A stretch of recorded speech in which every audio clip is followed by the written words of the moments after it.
வணக்கம். காலை நேர பிரதான செய்திகளின் ஊடாக நர்மதா சிறில் முதலில் தலைப்பு செய்திகள். விவசாயிகளுக்கு மகிழ்ச்சி தகவல் வழங்கப்பட உள்ள கொடுப்பனவு.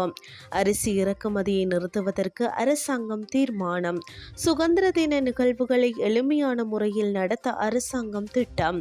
விமானம் உலங்கு வானூர்தி விபத்து 30 பேரின் சடலங்கள் மீட்பு. இனி விரிவான செய்திகள். அரிசி இறக்குமதியை நிறுத்துவதற்கு அரசாங்கம் தீர்மானித்துள்ளதாக நிதியமைச்சின் அதிகாரிகள் அரசாங்க நிதி பற்றிய குழுவிடம் தெரிவித்துள்ளனர். இதன்படி அறுவடை ஏற்கனவே ஆரம்பிக்கப்பட்டுள்ள நிலையில் தேவையான அரிசி இருப்புகளை பெற முடியும் என அண்மையில் நடைபெற்ற அரசாங்க நிதி பற்றிய குழு கூட்டத்தில் அமைச்சின் அதிகாரிகள் சுட்டிக்காட்டியுள்ளனர்.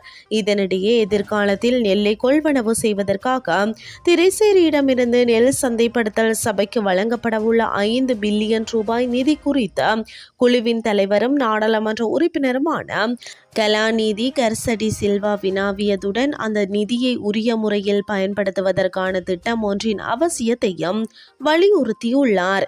இதன்படி நெல் கொள்முதல் செயன்முறை கடுமையான மேற்பார்வையின் கீழ் மேற்கொள்ளப்படுவதை உறுதி செய்வதற்கும் செயற்பாட்டில் ஏற்படக்கூடிய முறைகேடுகளை தடுப்பதற்கும் அரசாங்கம் நடவடிக்கை எடுக்க வேண்டும் என்பதும் குறித்தும் குழு கூட்டத்தில் அவதானம் செலுத்தப்பட்டுள்ளது.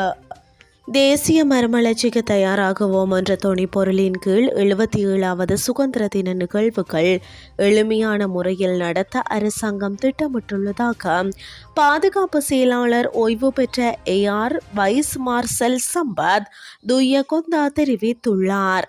சுதந்திர தின நிகழ்வுகள் தொடர்பில் தெளிவுபடுத்துவதற்காக இடம்பெற்ற செய்தியாளர் சந்திப்பு ஒன்றில் கலந்து கொண்டு கருத்து வெளியிட்ட போதே அவர் இதனை குறிப்பிட்டுள்ளார். இந்த முறை எந்த ஒரு ஆயுதமும் தவிர்ந்த வாகனங்கள் பேரணிக்காக இணைத்துக் கொள்ளப்பட மாட்டாது என்றும் அவர் தெரிவித்தார். அத்துடன் 3 உலங்கு வானூர்திகள் மாத்திரமே சுதந்திர தின நிகழ்வுக்காக ஈடுபடுத்தப்படும் என பாதுகாப்பு செயலாளர் ஓய்வு பெற்ற ஏஆர் மார்ஷல் சம்பத் துய்யகொந்தா தெரிவித்தார். இந்த முறை சுதந்திர தின நிகழ்வுக்காக 1873 இராணுவ சிப்பாய்களை ஈடுபடுத்தப்பட உள்ளனர். கடந்த வருடம் இந்த செயற்பாடுகளுக்காக 3384 சிப்பாய்கள் ஈடுபடுத்தப்பட்டிருந்ததாக அவர் குறிப்பிட்டிருந்தார். கடற்படையினரால் சம்பிரதாய பூர்வமாக முன்னெடுக்கப்படும் 25 துப்பாக்கி வேட்டுகள் சுதந்திர தினத்தன்று நண்பகல் 12 மணிக்கு தீர்க்கப்பட உள்ளதாக பாதுகாப்பு செயலாளர் ஓய்வு பெற்ற AR vice marshal Sampath Thuyyakontha தெரிவித்துள்ளார். கடந்த வருடத்தில் வெள்ளத்தால் பயிர்கள் பாதிக்கப்பட்ட விவசாயிகளுக்கு இழப்பீடு வழங்கும் பணிகள் ஆரம்பிக்கப்பட்டுள்ளது. விவசாய மற்றும் விவசாய காப்பீட்டு வாரியத்தின் தலைவர் பேமஸ்ரீ ஜசிங்கராஜ் தெரிவித்துள்ளார்.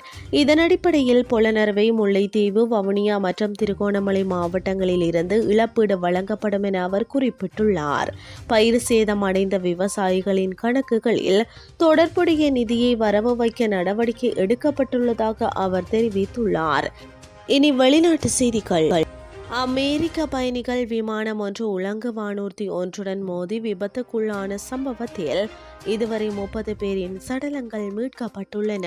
அமெரிக்காவின் கான்சாஸ் மாகாணத்தில் இருந்து 64 பேருடன் பயணித்த குறித்த விமானம் அந்த நாட்டு இராணுவ உலங்கு வானூர்தி ஒன்றுடன் மோதி விபத்துக்குள்ளானது. இதனையடுத்து குறித்த விமானம் மற்றும் உலங்கு வானூர்தி என்பன பொட்டோமெக் ஆற்றில் வீழ்ந்துள்ளன. இந்த சம்பவம் நேற்று காலை அமெரிக்காவின் ரொனால்ட் ரீகன் தேசிய விமான நிலையத்தில் விமானத்தை தரையிறக்க முற்பட்ட போது இடம்பெற்றதாக குறிப்பிடப்படுகிறது. விபத்துக்குள்ளான விமானத்தில் 60 பயணிகள் மற்றும் 4 பணியாளர்கள் பயணித்ததுடன் உலங்கு வானூர்தியில் 3 இராணுவ உத்தியோகத்தர்கள் இருந்ததாக தெரிவிக்கப்படுகிறது. இந்த நிலையில் மீட்பு பணிகள் தொடர்ந்து முன்னெடுக்கப்பட்டு வருவதாக குறிப்பிடப்படுகின்றது. அத்துடன் விபத்துக்கான காரணம் இதுவரையில் கண்டறியப்படாத நிலையில் விசாரணைகள் முன்னெடுக்கப்பட்டு வருவதாகவும் சர்வதேச ஊடகங்கள் தகவல் தெரிவிக்கின்றன. இதுடன் செய்திகள் யாவும் நிறைவடைகின்றது. அடுத்த மணித்தியால செய்திகளை இரவு 8:30 எதிர்பாருங்கள். நன்றி.